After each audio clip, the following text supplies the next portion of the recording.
धर्मशाला निर्वाचन मंडली अंतर्गत कानपुर ठारे आज रास्ता उन्नतीकरण शिलान्यास कराଯାଇଛି। जो जारका ग्राम्य उन्नयन विभाग पक्षर 4,62,00,000 व्यय अटकल हेबाकुथिबा एही रास्ता शिलान्यास उत्सव में धर्मशाला विधायक हिमांशु शेखर साहू मुख्य अतिथि भाव जोगदे कानपुर छकठारु भुवनपुर आरडी रास्ता पर्यंत हेबाकुथिबा रास्ता नवीकरणर शिलान्यास करिसेंति। जारका ग्राम्य उन्नयन विभागर अधीक्षक जंत्री राजेश्वरी भोल, निर्वाह जंत्री और कनिष्ठ जंत्री माने उपस्थित रही शिलान्यास कार्य संपन्न करिसेंति। एही रास्ता उपरे निर्वाचनी मंडलीर 10 रु ऊर्ध्व पंचायतवासी निर्भर करती। किछि वर्ष तले निर्माण होइतिबा एही रास्ता संपूर्ण भावे नष्ट हो जाइतिला। एही रास्ताटी नवीकरण और प्रशस्तीकरण हेबा फଳରେ लोके सुरक्षित यातायात करि परिबे बोली ग्राम्य उन्नयन विभाग पक्षरु कहा जाइछि। एही अवसर रे दलीय कर्मी और साधारण लोक के विधायक श्री साहू को एक शोभायात्रा रे बाण बजाई शिलान्यास स्थल को पाछोटी नेथिले।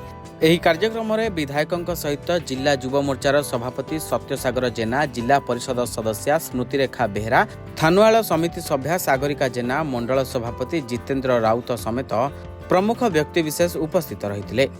जहाँ कही आम समस्त लोकप्रिय मुख्यमंत्री श्री मोहन चरण माझी जहाँ नेतृत्व में आज ओडिशा विकसित होची। धन्यवाद देवी जिते भी आम धन्यवाद देले कम हम आम समस्ते जानी रखा दरकार। जो जो दिन को दिन गोटे गोटे माराथन शिलान्यास होची।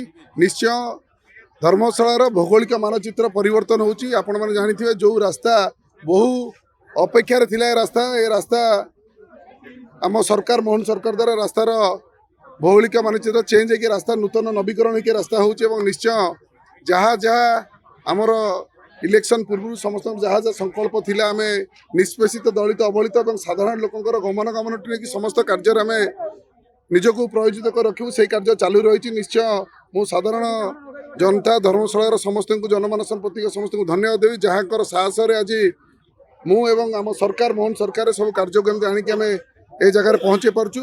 निश्चय ए माराथन शिलान्यास चली रही।